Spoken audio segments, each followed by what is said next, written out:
こんにちは。ACER Iconia M10 に Microsoft Edge ブラウザをインストールする方法をお見せします。まずは Google Play Store を開いて検索バーをクリックし Edge と入力します。次に検索をクリックしてインストールをクリックします。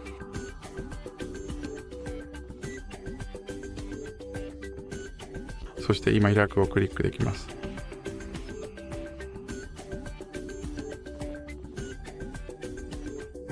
ここでこのブラウザをデフォルトのブラウザに設定しますが、今はクリック不要です。データ同期のためサインインできますが、クリックしなくても大丈夫です。データとプライバシー設定を確認。私の Microsoft Edge ブラウザは今インストール済みで準備が整いました。この動画は終わりです。もし気に入ったらいいねを押してチャンネル登録お願いします。